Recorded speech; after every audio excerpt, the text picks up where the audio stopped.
Uma pesquisa realizada pelo economista norte-americano Steve Hanke revelou que o Brasil ocupa a quarta posição entre os países mais infelizes do mundo sob o aspecto econômico.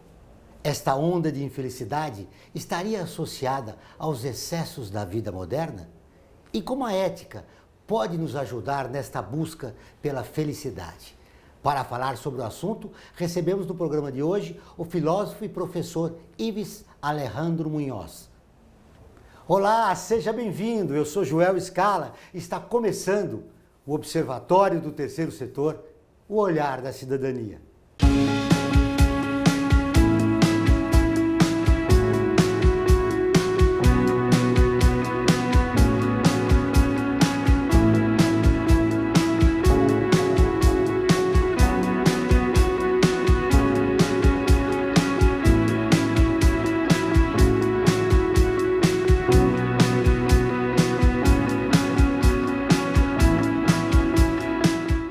Ives Alejandro Munhoz é filósofo e pesquisador associado do Grupo Interdisciplinar de Estudos e Pesquisas em Ética e Felicidade do Instituto de Psiquiatria do Hospital das Clínicas da Faculdade de Medicina da Universidade de São Paulo. Ives, seja bem-vindo. Eu que agradeço. Ao Observatório. Obrigado pela gentileza. Esses dados que eu apresentei na abertura do programa revelam o quê? Que o Brasil é um país antiético? Na filosofia, ética e felicidade estão ligadas, essas coisas. Então, quando a gente fala de uma posição baixa de felicidade, também deve haver uma relação também forte com a ética também. Então, quer dizer que nós somos infelizes porque não somos éticos? Se fôssemos éticos, nós seríamos mais felizes? Não diretamente, mas para a filosofia, existe uma relação muito forte entre comportamentos éticos e felicidade por vários motivos. Um deles, em especial, é que mostra de que a felicidade existe em duas faces. Uma externa, onde são coisas que nós temos, bens materiais, dinheiro e coisas assim, e existe uma esfera interior. Essa esfera interior tem muito a ver com o comportamento ético. Então, eu posso ter bens materiais, eu posso ter uma felicidade exterior, mas a minha felicidade interior talvez possa estar vazio, ou o contrário. Levando em consideração essas duas dimensões, o que é ser feliz?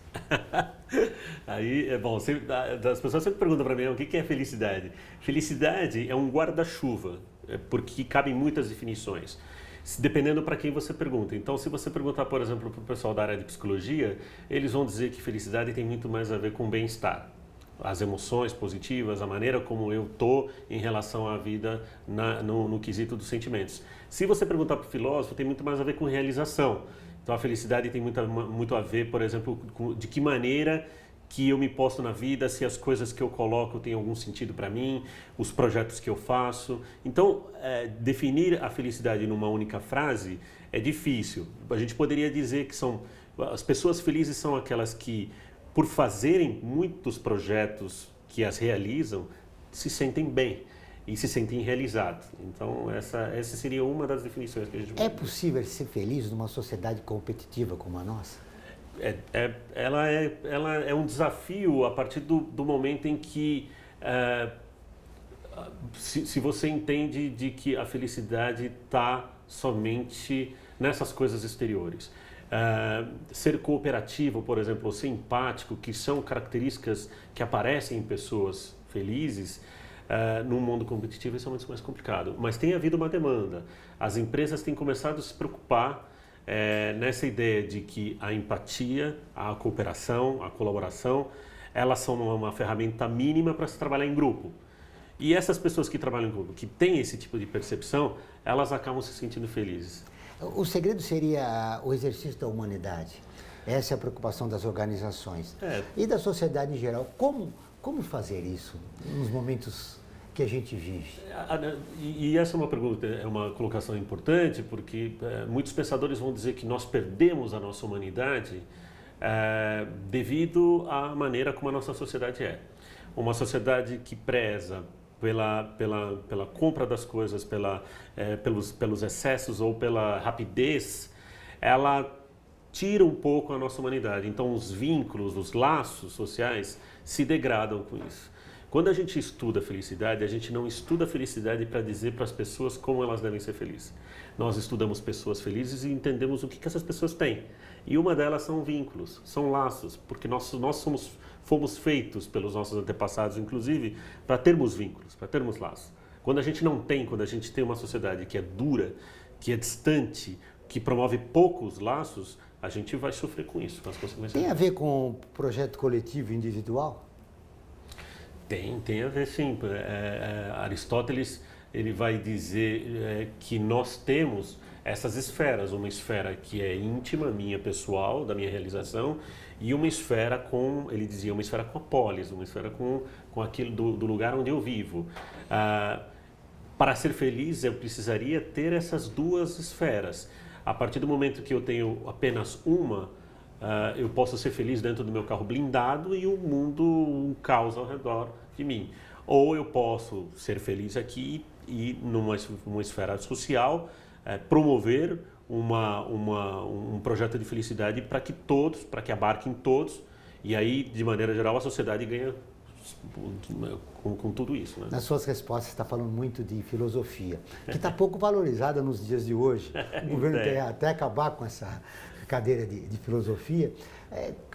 Como é a filosofia no momento atual? Como é que você vê isso? Você é um filósofo, né? E você vê ela sendo questionada para que as novas gerações não se despertem, né? Não façam reflexão, por exemplo. Mas nunca precisou tanto, né? É justamente esse o engano, né? Porque as pessoas, a filosofia, claro que ela tem uma esfera de crítica, ela tem uma esfera de um posicionamento, de um pensamento crítico, de um filtro para aquilo que vem. E é claro que indivíduos que pensam, que têm um senso crítico, eles são pessoas mais cobradoras dos seus direitos, dos seus deveres, daquilo que o Estado deve fornecer, daquilo que o governo deve imaginar que é o melhor para as pessoas. Agora, a filosofia não serve só para isso. A filosofia ela tem um pé prático. Quer dizer, os filósofos gregos, na filosofia ocidental, quando eles criaram a filosofia, era uma filosofia prática. Para quê? Para que as pessoas aprendessem a viver melhor. Se eu tenho um pensamento melhor sobre quem eu sou, eu escolho o melhor, e se eu escolho o melhor, eu consigo, inclusive, saber para onde me movo. E se eu escolho o melhor e sei quem eu sou, todos ganham. Eu ganho e a sociedade ganha porque ele tem de mim o que eu tenho de melhor. Talvez aí o problema da filosofia. Você tem uma visão crítica da realidade, o que me parece que o governo nos dias de hoje não quer, né? Todas as terças e quintas-feiras, ao vivo, às 14 horas, tem programa de rádio, Observatório do Terceiro Setor, onde recebemos especialistas que, junto com os ouvintes, debatem os principais temas da atualidade e do terceiro setor. Você pode ouvir pela Rádio Trianon AM 740 ou em qualquer lugar do mundo, pela internet, do seu celular, computador ou tablet, pelo link que aparece na sua tela. Voltamos depois do intervalo.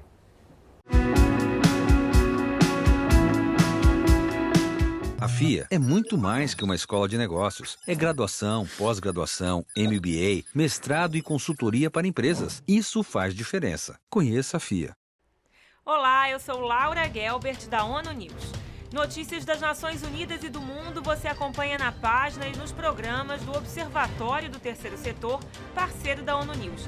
E para acompanhar diretamente a ONU News em português, acesse nossa página e redes sociais. Até lá!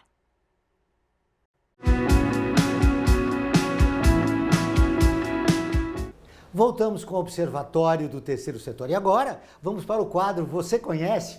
Ela foi pioneira na luta pelo direito ao voto no Brasil. É uma das primeiras mulheres do país a exercer completamente seus direitos políticos. Mieta Santiago. Você conhece?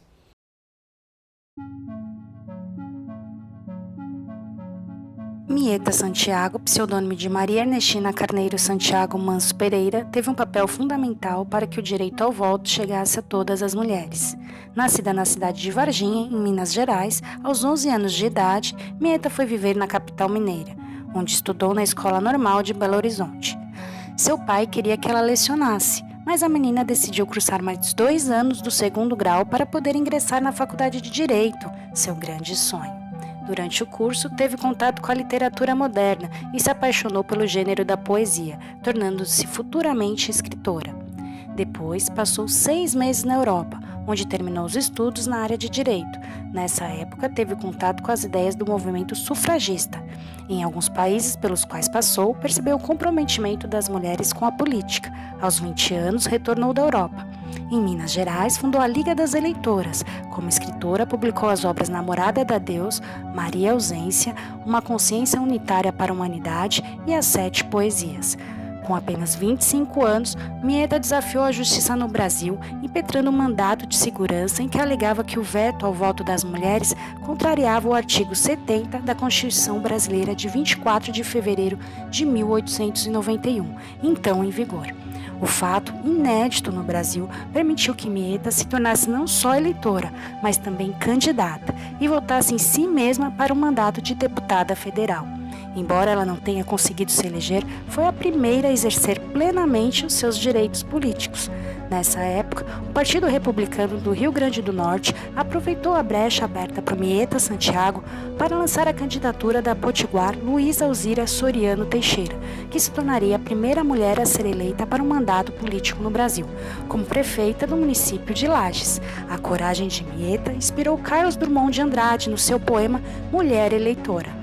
Mieta Santiago, loura, poeta, bacharel conquista, por sentença de juiz, direito de votar e ser votada. Escritora, advogada criminalística, oradora, poeta, sufragista e feminista, Mieta Santiago faleceu na cidade do Rio de Janeiro em 1995.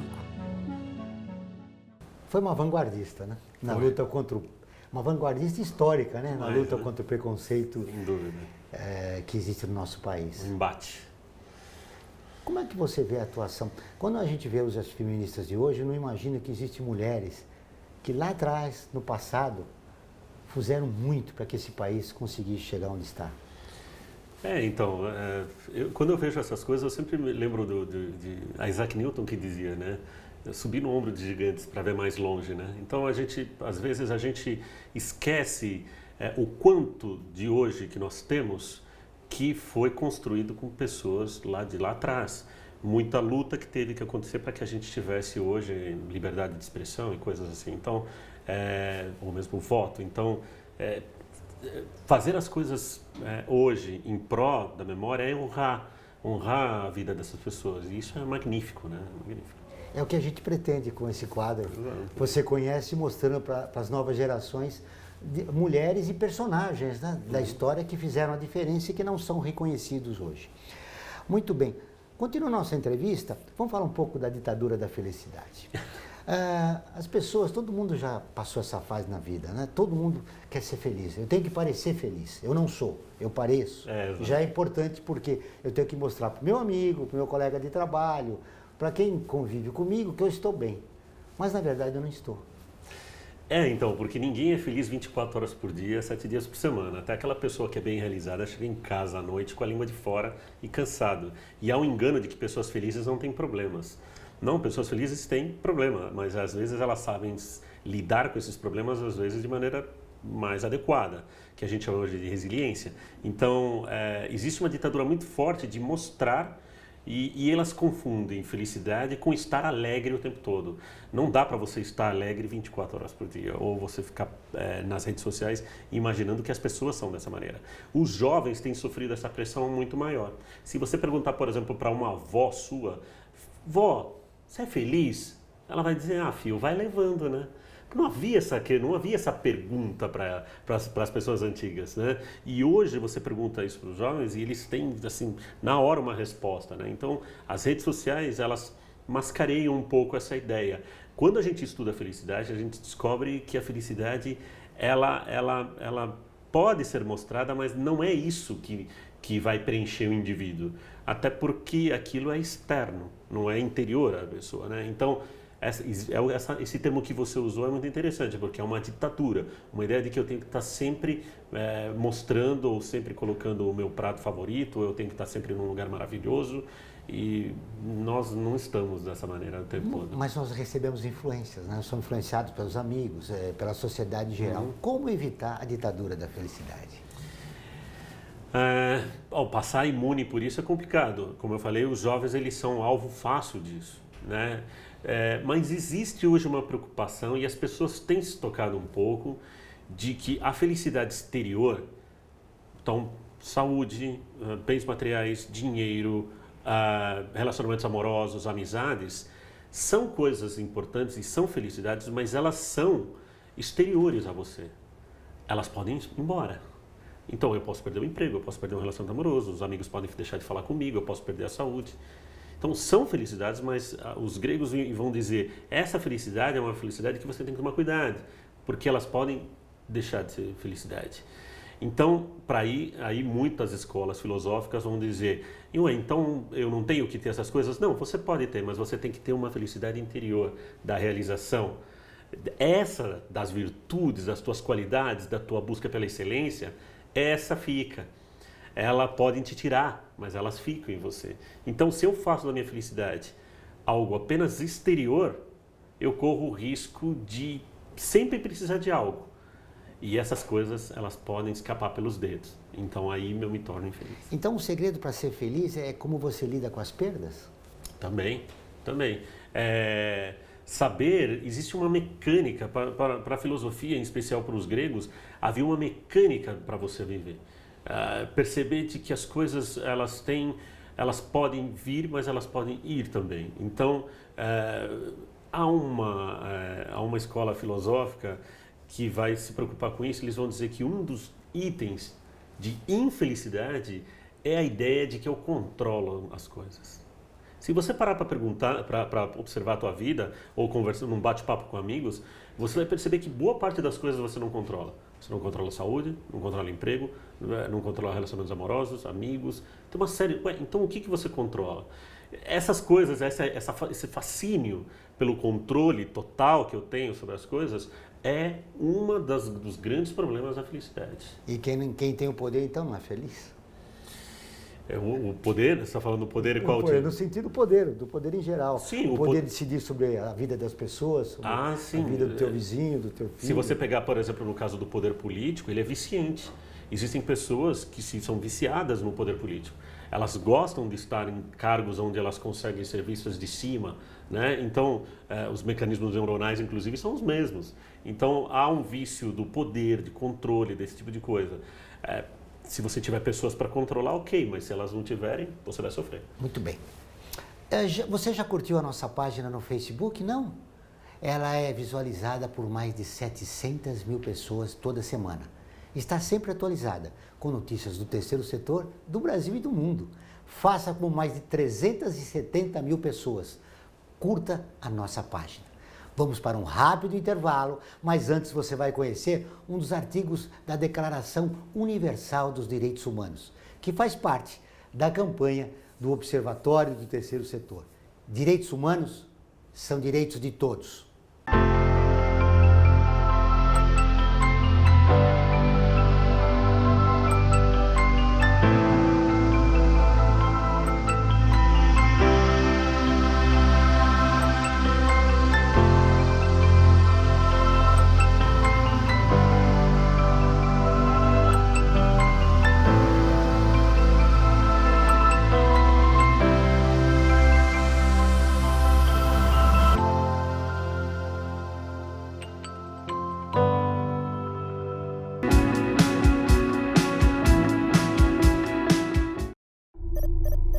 Internacionalizar a economia afeta o seu emprego?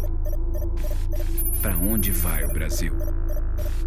Ter opinião sem análise é só repetição. Repetição, repetição, repetição, repetição, repetição, repetição, repetição, repetição.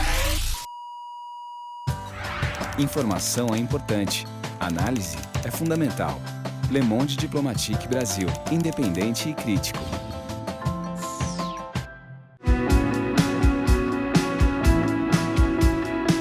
Estamos de volta com o programa do Observatório do Terceiro Setor, o Olhar da Cidadania. Não esqueça, todas as quartas-feiras, às 17 horas, tem programa Olhar da Cidadania na Rádio USP, com temas da atualidade e dos direitos humanos. Anote, todas as quartas-feiras, às 17 horas, na Rádio USP, em São Paulo, 93,7 FM, em Ribeirão Preto, 107,9 FM. E, continuando a nossa conversa, o dinheiro traz felicidade? Sempre me pergunta isso. Quando você faz pesquisas de rua para as pessoas, assim, Você pede para elas, viu, me diz o que você acha que é felicidade. Aí aparece família, aparece dinheiro, aparece bens materiais, aparece trabalho, aparece relacionamentos amorosos. Os estudos têm mostrado de que o dinheiro, ele traz felicidade sim, em especial para as pessoas que são de classe baixa, e é lógico que essas pessoas não têm que esticar o orçamento. Quando vem um dinheiro, é claro que aquilo tem uma percepção de felicidade. O que tem percebido é que existe uma determinada quantidade de dinheiro que a partir dali não aumenta a felicidade. A partir do momento que as pessoas conseguem suprir as suas necessidades, mesmo que a quantidade de dinheiro aumente, a felicidade não aumenta. Inclusive, para muitas pessoas, o excesso de dinheiro acaba gerando problemas, porque ela acaba tendo que passar muito mais tempo gerenciando esse dinheiro do que às vezes com família e curtindo a vida, né? Então... Muito bem, nós estamos no país mais de 13 milhões de desempregados. As pessoas não trabalham porque não querem, que elas não têm emprego. E eu queria que você agora falasse do outro lado. Falamos muito da felicidade, mas não falamos da infelicidade. Como você constrói um novo momento nesse ambiente que nós vivemos no país? Quando a gente faz o link entre felicidade e ética, e a gente percebe um certo desencanto com o país, e é assim, às vezes tem que tomar cuidado que é um desencanto com os indivíduos, e às vezes é um desencanto com as instituições, que são coisas diferentes. As pessoas têm o hábito de misturar isso. Tal instituição não presta. Você está falando da instituição ou você está falando das pessoas que estão ali dentro? Porque senão a gente corre o risco de jogar o bebê junto com a água suja. Então tem que saber separar. Às vezes a instituição ela é funcional, mas os indivíduos que estão ali não são. Então, quando você tem uma percepção de que os indivíduos que estão em determinados cargos não colocam um Estado a serviço do bem-estar do indivíduo, e a gente tem que lembrar que a nossa Constituição ela é uma Constituição que permeia muito uma sociedade de bem-estar, há um desencanto. E esse desencanto é um perigo, principalmente para as gerações pequenas, os pequenininhos, porque eles vão crescendo com uma percepção de que o país ou as pessoas elas não sabem gerenciar as outras pessoas. E não se esqueça que na filosofia a política nasceu para isso. O político ele era eleito para gerar felicidade no outro. Olha que incrível, ele foi feito para gerenciar a polis e criar felicidade no outro. Quando eu tenho um desencanto disso, é que se cria confusão. Tá vendo? As instituições não conseguem fazer. Serão as instituições? Serão as pessoas que estão nas instituições? Essa é uma diferença. É verdade. E para não fazer essa confusão, se são as pessoas ou as instituições, nós precisamos pensar. Há uma campanha no país contra a filosofia. Como viver nesse ambiente? Então, é que as pessoas, elas acreditam, e muitas pessoas acreditam, que as ciências humanas, elas não geram um conhecimento prático. Então, assim, a gente corre o risco de a gente imaginar de que somente as ciências que se tornam tecnologia servem porque somente elas produzem algum tipo de conhecimento que vai dar um retorno financeiro. Isso é um equívoco porque as ciências humanas, elas sempre tiveram um papel e sem elas a gente não tem esses indivíduos competentes que vão estar nas instituições promovendo o bem-estar. Então, as ciências humanas podem ser as ciências de história, pode ser a sociologia, pode ser a filosofia, elas também têm o seu papel. Todas têm o seu papel no conhecimento. Nós não fomos feitos somente para ler placa de trânsito e aprender a contar só para dar o troco do pão.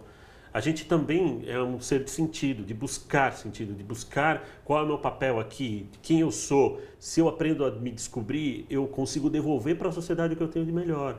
As pessoas que criticam muito a filosofia, elas acham que a filosofia só serve para ficar atacando pedra no vidro dos outros. Não foi para isso que ela foi criada. A origem dela lá atrás foi para fazer com que o indivíduo viva melhor. E como não havia a palavra felicidade na Grécia Antiga, era bem viver, ou boa vida, para viver bem. Claro que para isso eu preciso pensar, eu preciso ter um pensamento profundo, eu preciso ter um pensamento não superficial. Há lugar para o pensamento superficial. A gente não vai ser profundo ter 24 horas por dia. Há um lugar para o pensamento superficial, mas em determinados momentos eu preciso de um pensamento profundo. E aí a filosofia serve. A sociedade moderna valoriza mais o econômico do que o humano. Como nós chegamos a essa situação? Bom, aí tem toda uma história por trás, né? Tem uma história de que se você olhar na história do ser humano, você sempre teve pessoas que tiveram coisas e pessoas que compravam coisas ou pessoas que trabalhavam para essas pessoas. As classes, elas sempre existiram. Se você pegar na história da humanidade, sempre houveram classes. Isso está nas obras de grandes pensadores. A questão não é se perguntar o quanto distante se criou essas classes. Se criou um abismo gigante dentro delas. E uma sociedade em que valoriza demais o excesso das marcas, esse tipo de coisa, acredita fielmente de que a felicidade está em ter alguma coisa. Você pode ver, um jovem compra um celular novo, ou alguém compra um celular para ele fica fascinado com aquele celular, né? O primeiro dia ele fica lá alisando e olhando e mexendo, até para tirar película, né? Com o passar do tempo, aquilo vai dando um processo que a gente chama de acomodação hedônica. O prazer que ele sentiu naquela compra vai diminuindo. Tudo que você compra gera um nível de prazer em você, mas depois ele tende a acomodar. Então eu vou ter que estar sempre fazendo picos de prazer? Sempre consumindo, Claro. E esse fenômeno do consumo, quando você não consegue realizá-lo, leva você a doenças mentais, por exemplo, a depressão. Sim, claro. Quando você tem indivíduos que não podem ter o que todo mundo tem, ou não podem ter aquilo que aparece nas redes sociais, ele se frustra. E ele se frustra e ele percebe, e ele se engana onde ele acha, por exemplo, que você ter coisas em excesso vai te preencher os vazios. Existem vazios existenciais que não são preenchidos com coisas. Os hospitais, os departamentos de psiquiatria estão cheios de pessoas que são viciadas em comprar. Compram relógios, compram calças, e nem sabem para que estão comprando. Por quê? Porque geram esses picos de prazer que são confundidos como felicidade autêntica. Só que essa felicidade, esse prazer, ele diminui com o tempo e a pessoa precisa comprar mais. Então, um shopping, por exemplo, nada mais é que uma representação de uma meca de estímulos de prazer o tempo todo. Muito bem, para encerrar nossa entrevista, te agradecendo novamente, grande prazer te rever. Eu fico muito feliz. Nós estamos divididos entre o ser e o ter. Como, numa fala rápida, você daria para as pessoas, olha, um caminho, uma dica de como a gente equaciona essa vida do ser humano na sociedade moderna, entre o ser e o ter? A gente não tem que condenar o ter. É importante que fique claro. O estudo de felicidade não diz para as pessoas que a gente tem que ter uma vida cética, uma vida de monge no meio do nada. Não é isso. Você pode ter coisas. É importante você ter coisas. É importante você buscar realização também nos bens materiais, nos amigos, nos relacionamentos amorosos. Mas é importante entender que só isso não basta. Existem algumas qualidades que os gregos vão chamar de virtudes, que são suas. Essas qualidades, elas preenchem e elas dão sentido. Se eu tenho isso, mesmo que o exterior se vá, eu fico. Então, o que a gente costuma dizer para as pessoas é o seguinte: você pega itens, se você procurar qualquer CEO de empresa, diretor de empresa, e perguntar para ele, o que você quer num funcionário aqui? Ele vai dizer, eu quero um funcionário resiliente, eu quero um funcionário que faça conexões sociais com os outros, eu quero um funcionário otimista. Todas essas coisas não estão no ter, estão no ser, que é difícil porque existe um aprendizado. Como dizia o Sócrates, os gregos, os Platão e o Manuel de Sócrates, eu preciso descobrir quem eu sou. A gente não vem com manual de instrução. Quando a gente aprende a descobrir quem a gente a gente começa a entender o que me preenche de fora e o que me falta. E acho que essa é a maior lição que os gregos deixaram para nós. Para isso é fundamental o livre pensar. Opa, com certeza. O Observatório do Terceiro Setor fica por aqui. Esse e todos os nossos programas de rádio, TV estão no nosso portal, acessado por mais de 1 milhão de pessoas de 173 países. Acesse você também, observatório3setor.org.br. Voltaremos na próxima semana, sempre na luta por uma sociedade mais justa, solidária, sustentável e tolerante. Até o próximo programa.